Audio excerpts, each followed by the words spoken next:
Yang saya hormati Kepala Seksi Penunjang Medis Ibu Dian Anggraini SKM MPH, yang sekaligus mentor dalam kegiatan orientasi pengenalan nilai dan etika pada instansi pemerintah bagi P3K di Kota Surakarta. Yang pertama, marilah kita panjatkan puji syukur kehadirat Allah Subhanahu wa taala karena pada hari ini Jumat 20 Juni 2025 kita dapat berkumpul dalam kegiatan seminar orientasi MOOC P3K tanpa halangan suatu apapun. Yang kedua, salawat serta salam tetap kita curahkan dalam junjungan Nabi besar Muhammad SAW yang syafaatnya tentu kita nantikan di Yaumul Qiyamah nanti. Amin. Mohon izin, saya memperkenalkan diri saya selaku moderator hari ini. Nama saya Zaini, akan memandu jalannya acara seminar pada hari ini. Izinkan saya membacakan susunan acara seminar. Yang pertama yaitu pemaparan seminar dari Saudara Cahyani Anggitasari AMD RMIK selaku peserta P3K 2025. Yang kedua sesi tanya jawab dan diskusi. Yang ketiga penutup oleh peserta. Untuk acara yang pertama, saya persilahkan peserta untuk memaparkan hasil laporannya kurang lebih 10 menit. Waktu dan tempat dipersilahkan.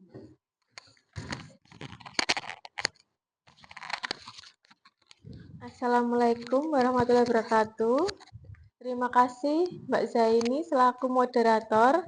Terima kasih Bu Dian Anggraini SKM selaku MPH selaku seksi penunjang medis dan teman-teman semuanya. Di sini saya akan memaparkan hasil seminar orientasi hasil laporan saya yang berjudul Optimalisasi rekam medis elektronik melalui sistem klasifikasi dan kodifikasi SID-10 berbasis text meaning di RSUD Bung Karno. Perkenalkan, nama saya Cahyani Anggitasari, tempat tanggal lahir 15 Juli 1995. Riwayat pendidikan di SD Negeri Jogosuran, nomor 68 Surakarta, SMP Negeri 22 Surakarta, SMK Negeri 7 Surakarta, dan Apikes Citra Medika Surakarta.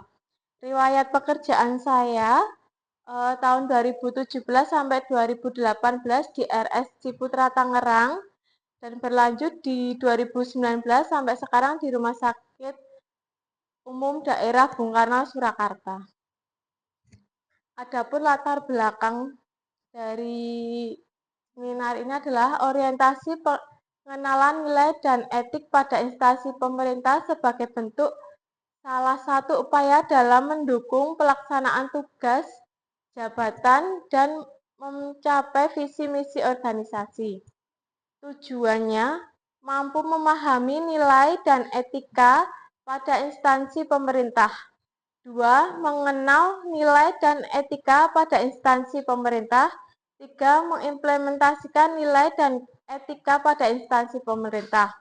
Waktu pelaksanaan orientasi pegawai pemerintah pada perjanjian kerja dimulai pada 16 Mei 2025 sampai 20 Juni 2025.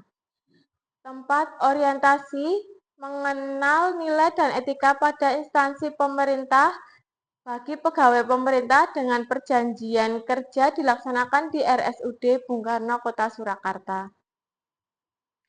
Next. Adapun visi pemerintah Kota Surakarta adalah mewujudkan Surakarta sebagai kota budaya yang modern, tangguh, gesit, kreatif, dan sejahtera. Misi pemerintah Kota Surakarta meningkatkan kualitas kesehatan masyarakat yang berkelanjutan. 2.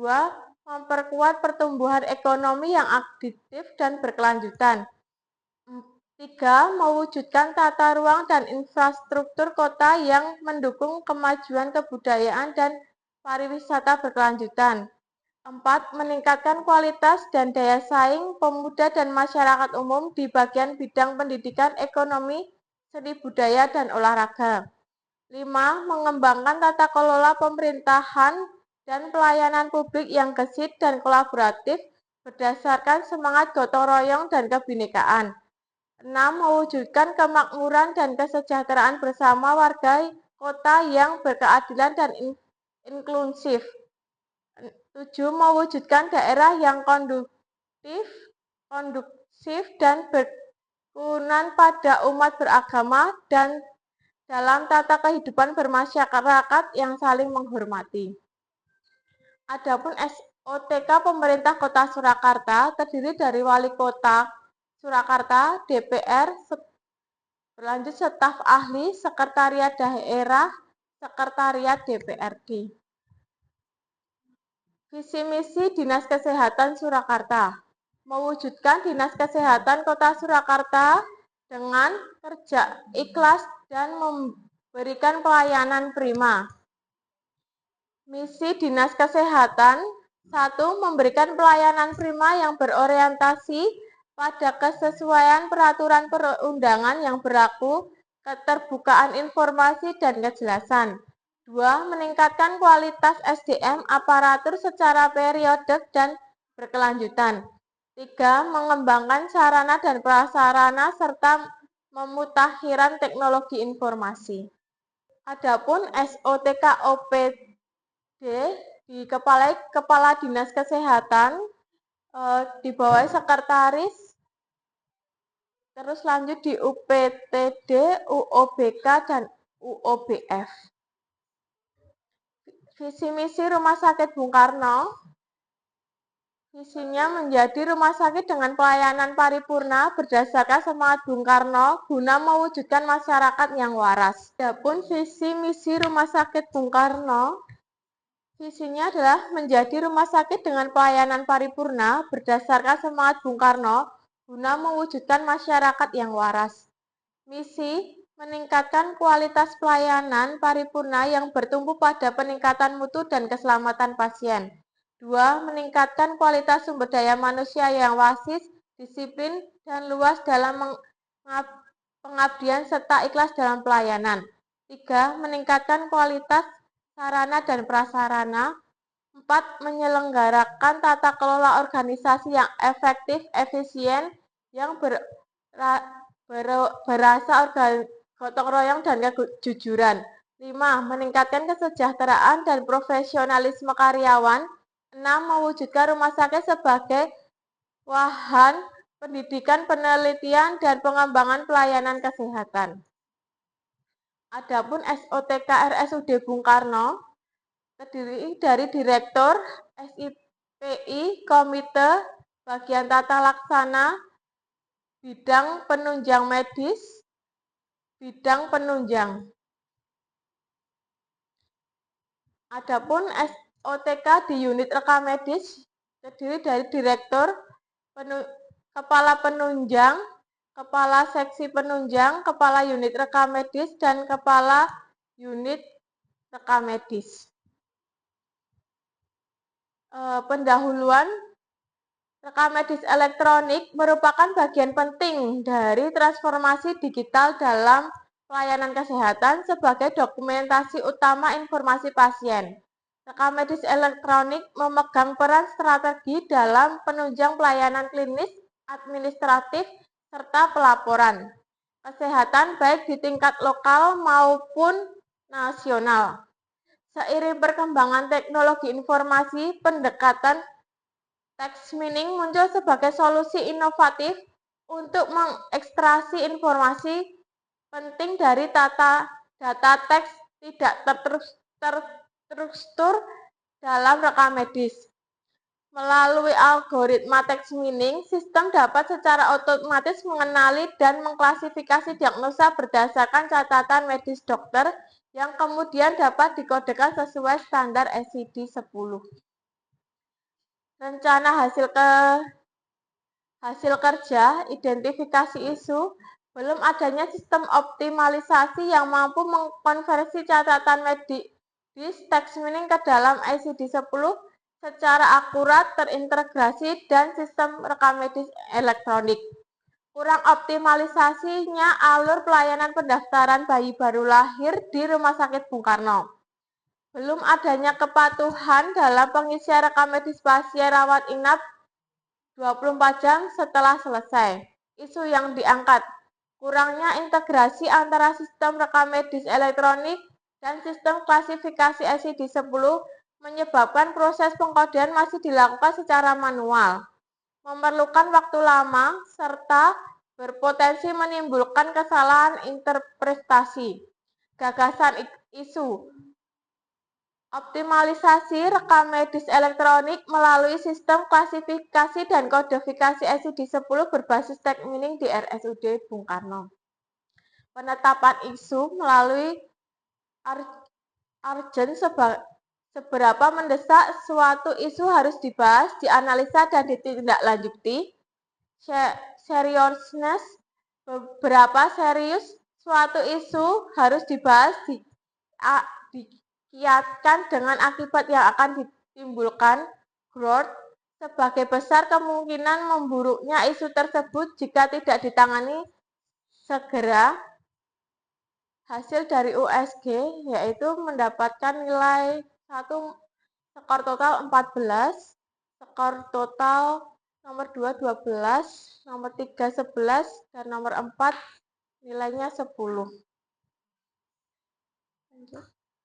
Analisis penyebab isu, manpower, kurangnya tenaga rekam medis yang menguasai kodifikasi SID-10 secara mendalam, kurangnya koordinasi antara bagian dokter, petugas rekam medis, dan IT, minimalnya tenaga IT internal yang memahami integrasi sistem RME dan SID-10. Metode, belum ada metode standar untuk konversi tes mining ke SID-10. Manualisasi proses pengkodean oleh petugas rekam medis. Value pengembangan infrastruktur teknologi informasi RME RSUD Bung Karno belum optimal. Material mengoptimalkan jaringan internet dan sistem database, penambahan menu pada digitalisasi coding SID-10 di RSUD Bung Karno. Dampak bila isu tidak diselesaikan ada dua, yaitu ketidaktepatan pada klasifikasi dan kodifikasi diagnosa dapat menyebabkan kesalahan dokumentasi medis. Yang dua, menghambat pencatatan standar akreditasi rumah sakit, menurunkan kualitas pelayanan, serta menghambat integrasi data dengan sistem kesehatan nasional. Adapun kegiatan dan tahap kegiatan adalah pengembangan dan implementasi sistem text mining terintegrasi. Berkoordinasi dengan atasan tentang sistem klasifikasi dan kodifikasi SID-10 berbasis text mining. Melakukan pencatatan sistem dengan bagian IT.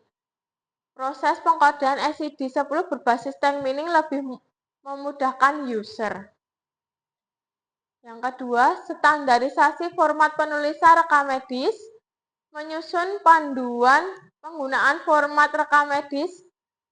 Dua, standarisasi penggunaan SID-10 menurut WHO. Tersedia dokumen panduan penulisan rekam medis. Next. Ketiga, sosialisasi dan pelatihan SDM di unit rekam medis. 1.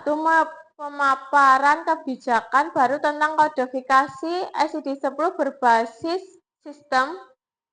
2. Simulasi kode SID-10 dengan format standar. SDM di unit rekam medis memahami dan mampu menerapkan format penulisan rekam medis yang sesuai standar. 4. Melakukan audit secara berkala terhadap ketepatan klasifikasi dan kodifikasi SID-10 berbasis text mining. Mengoptimalisasikan akurasi kodifikasi pada RME dengan pendekatan berbasis text mining. Meningkatkan efisiensi kerja tim, kode, dan petugas rekam medis. Sistem text mining SID-10 terintegrasi dengan RME, meningkatkan ketepatan SID-10 90% akurat dalam 6 bulan, menghemat waktu kode dalam pelayanan medis.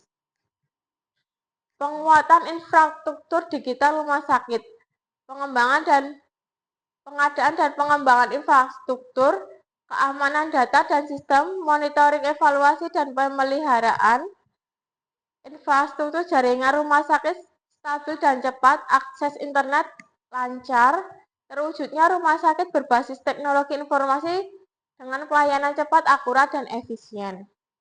Rencana Kerja Menengah 2014, implementasi awal dan pelatihan evaluasi sistem optimalisasi penggunaan sistem coding SCD-10, 2005 pengembangan sistem coding SCD-10.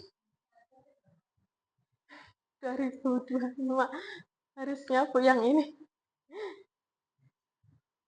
Next. Kesimpulan,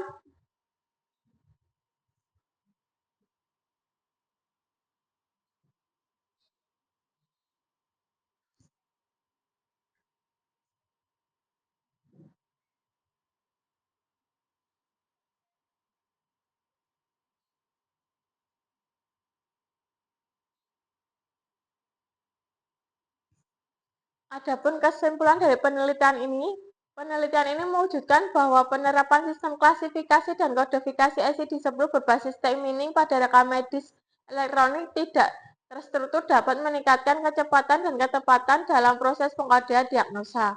Dua sistem ini mengurangi ketergantungan terhadap proses manual yang rawan kesalahan dan memakan waktu, sehingga mempercepat alur dokumentasi medis serta mendukung proses klaim, asuransi, dan analisis epidemiologi. 3. Implementasi text mining dalam rekam medis juga membantu dalam sistem data klinis, mempermudah sistem antara sistem informasi rumah sakit, serta meningkatkan kualitas data untuk memperluas riset dan pengambilan keputusan. Saran, perlunya dilakukan uji coba sistem secara langsung di fasilitas pelayanan kesehatan agar efektivitas sistem dapat diuji dalam kondisi nyata dan disesuaikan dengan kebutuhan pengguna akhir, dokter, petugas medis, manajemen rumah sakit. 2. Pelatihan rutin bagi petugas rekam medis dan dokter perlu dilakukan untuk meningkatkan kualitas pencatatan medis serta pemahaman terhadap kepentingan klasifikasi yang tepat. 3. Penelitian berlanjut perlu dilakukan untuk mengevaluasi kinerja sistem dalam jangka panjang, termasuk integrasinya dengan klaim BPJS, monitoring penyakit menular, dan analisis tren epidemiologi. Sekian presentasi dari saya kembalikan ke Ibu Moderator. Terima kasih kepada rekan-rekan telah memaparkan materinya. Kita kasih aplaus dulu. Selanjutnya kita jawab. Silakan ke koordinator. Ada pertanyaan dari teman-teman. Nanti kalau mau ada pertanyaan mohon silakan.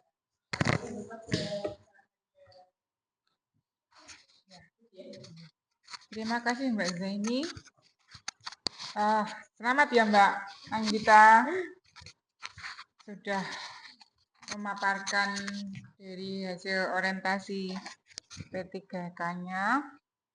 Langsung saja nggih untuk tadi sebelum saya bertanya, tadi mungkin saya mau menyampaikan untuk sekilas teknik presentasi ya. Nah, teknik presentasi itu memang harus istilahnya memang teman-teman itu harus menguasai materi. Terus kemudian juga dari visualisasi tadi, apa namanya itu, dari gambar, dari kemudian apa yang disampaikan itu kalau bisa yang ringkas. Jadi terus kemudian juga dari teknik penyampaian itu tidak seolah-olah membaca gitu. Jadi kalau di dalam presentasi sebaiknya ya memang yang pokok-pokok yang mau disampaikan itu ada di situ. Cuma nanti untuk improve di dalam penyampaian ke audiens itu nanti tergantung pemahaman kita gitu. Jadi tadi apa namanya itu, saya mungkin nanti untuk tidak hanya Mbak Anggita, nanti teman-teman yang akan melakukan presentasi yang lain, yang penting dalam presentasi itu harus paham betul apa yang mau dipresentasikan. Terus kemudian dalam penyajian presentasi itu tadi tidak semuanya dimasukkan ketika kata-katanya jadi kecil dan saya yakin tadi kalau misalnya yang agak jauh itu nggak kelihatan. Padahal kan di dalam teknik presentasi tulisan pun itu mestinya harus bisa dilihat dengan baik gitu. Itu masukan awal ya. Terus kemudian menginjak pertanyaan ke dalam pemahaman materi di dalam orientasi pengenalan nilai dan etika ini untuk teman-teman P3K. Mbak Anggita, coba saya menurut Mbak Anggita atau yang dipahami Mbak Anggita itu bagaimana memahami makna dari melayani sebelum dilayani, apalagi kan kita di dalam di sini kan di rumah sakit ya sebagai pelayan lah. Makna arti dari melayani sebelum dilayani sendiri dalam konteks ini kita sebagai pegawai itu apa, Mbak? Yang pertama kita harus terlebih dahulu siap, Bu, dalam melakukan pelayanan. Seperti kita kan di pendaftaran ya, Bu ya. Kita kan nggak tahu kriteria pasien waktu datang itu seperti apa, moodnya seperti apa. Jadi kita harus mempersiapkan dulu mental kita dulu untuk siap fokus terhadap pekerjaan kita, sehingga waktu kita melayani pasien yang datang di Rumah Sakit Bung Karno itu mereka juga merasa nyaman. Terusan kita sebagai pemberi pelayanan itu memberikan senyum, sapa, terus sopan, santun, seperti itu, Bu. Itu sudah Iya. cukup? Iya. Terus kalau dalam implementasi di tempat kerja kita untuk menerapkan nilai-nilai yang tadi melayani sebelum dilayani, kemudian untuk menerapkan nilai-nilai integritas kita terhadap pelayanan itu kalau menurut Mbak Anggita yang seperti apa dalam pekerjaan sehari-hari? Jadi kalau tadi kan disampaikan sebelum pasien datang kita sudah datang, terus bersikap baik. Kalau di sini untuk menerapkan nilai integritas dan akuntabilitas, tadi kan saya bahasa-bahasa ada loh di dalam latar belakang itu di dalam konteks pekerjaan kita sehari-hari. Yang saya garis bawahi integritas dan akuntabilitas kita sebagai ASN P3K ini apa? Bertanggung jawab terhadap pelayanan, terhadap pekerjaan, terus integritasnya kita mengembangkan pengembangan juga, Bu, terhadap diri serta sistem-sistem yang ada di Rumah Sakit Bung Karno, lebih ikut seminar seperti itu, Bu, workshop. Oke. Integritasnya. Ada lagi? Oke. Sekarang menginjak ke inovasi ya. Ini tadi terkait text meaning ICD-10 ya. Kemarin kan awalnya free text. Terus saya memang kalau free text kan sebenarnya masih harus istilahnya teman-teman dari coding ya. Nanti yang ini coding itu kan masih harus punya kamu sendiri. Jadi kalau free text mungkin lebih memudahkan iya, cuman kan masih harus melihat kamus tersendirinya itu. Nah, kalau yang text meaning ini kan diharapkan walaupun mungkin tidak serta-merta langsung karena ICD-10 itu kan banyak ya. Itu bisa semua, tetapi nanti kan bertahap ya, sampaikan seperti itu. Jadi nanti jadinya apa? Saya kan tadi belum melihat yang text meaning yang sudah susun itu di kode apa, terus kemudian beberapa hari ini itu sudah sampai apa. Jadi dari proses oke lah, jadi kalau perencanaan kan sudah ya, sudah tadi. Terus kemudian karena itu text meaning ini harus koordinasi dengan IT. Nah itu tadi sudah dilakukan. Cuman saya rodok ini, berarti janjian sama Mbak Astri ya tadi ya ke IT. Iya, karena fotonya sama. Iya. Ya. Terus kemudian, nah ini pelatihan atau sosialisasi ini hanya untuk teman-teman di rekam medis toh? Sementara kemarin baru rekam medis aja, Bu. Karena dokternya kan udah menggunakan kayak hipertensi udah singkatannya HT seperti itu, DM tipe 2 langsung kita ambil itu. Jadi dari teks yang dokter tulis itu kita masukkan ke kamusnya yang di eh, sebelum ini kita masukkan ke sini. Terus nanti eh, di situ ada SID nanti langsung nge-bridging ke free text yang dokter tulis itu langsung masuk, langsung mengkode diagnosanya.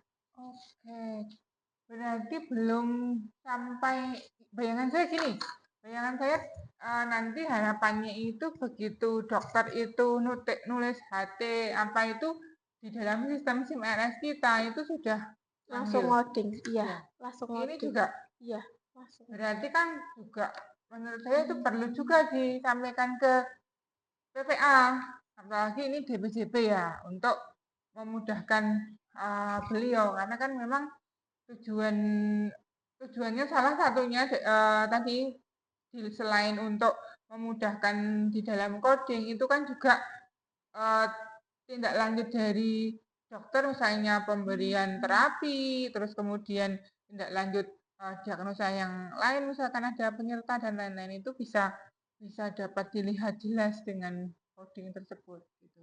Apalagi kan kalau sampai akhir kan berarti sampai klaim ya. Iya.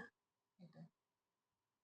Kalau ke PPA-nya kemarin belum sosialisasi, Bu. Kita masih ngambil yang Berarti nanti tolong disampaikan di tahapan selanjutnya. Jadi tadi saya sampaikan kayaknya saya apa namanya itu salah tulis tahun 2024 kan sudah berlalu. 2025 ini tolong nanti setelah ini berarti tahapannya Mbak Anggita baru sampai ke unit rekam medis. Iya. Terus kemudian masih harus apa lagi? Nanti kan di saran itu banyak banget. Maksud saya, saran itu kan sebenarnya bisa dimasukkan di dalam RTL atau tahapan selanjutnya. Saya kira tadi bisa itu. Jadi saran itu yang sifatnya yang dalam artian misalnya perlu menambah sarpras apa. Jadi diperuntukkan untuk siapa saran itu gitu.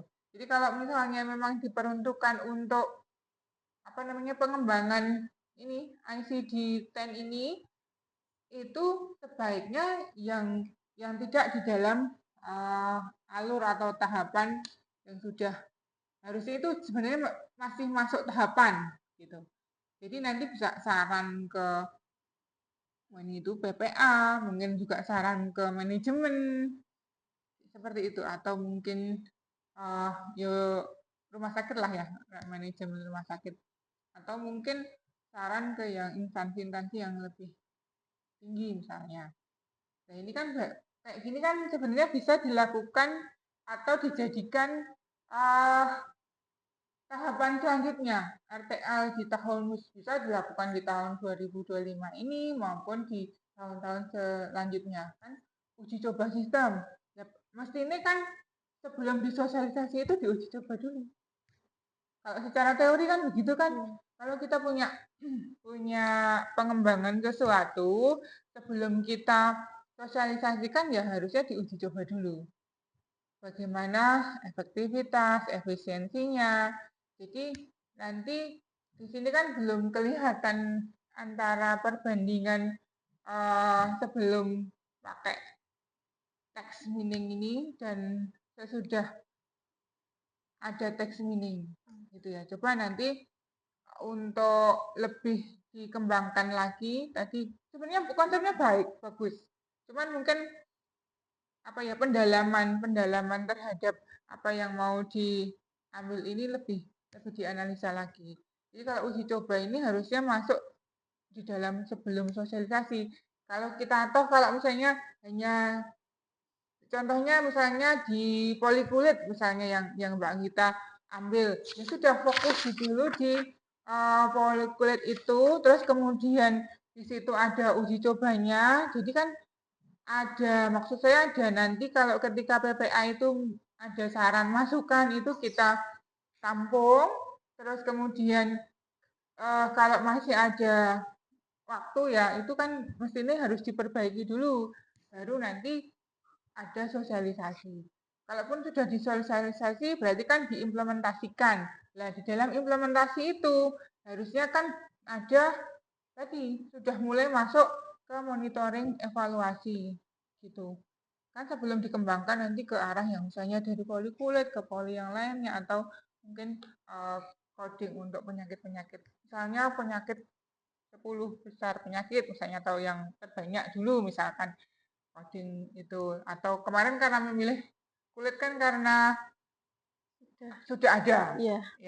Ya, itu kemarin saya terima karena ini waktunya kan lumayan pendek ya. Kalau misalnya harus menganalisa lagi untuk misalnya penyakit terbanyak itu kan memakan waktu. Tapi saya berpesan ke Mbak Anggita untuk ke depan itu tetap harus dikembangkan ke seluruh ini apa namanya itu coding penyakit terutama yang ada di Rumah Sakit Bung Karno ya.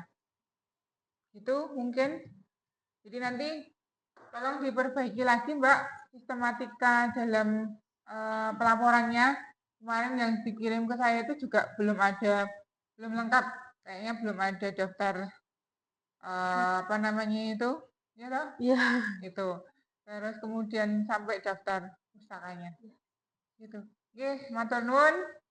Assalamualaikum warahmatullahi wabarakatuh.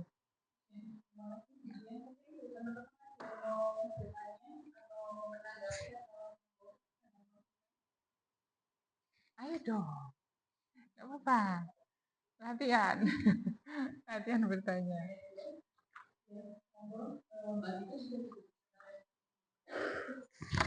Terima kasih untuk presentasi hari ini, waktu dan terima kasih semuanya untuk presentasi hari ini. Saya tutup presentasi hari ini. Terima kasih.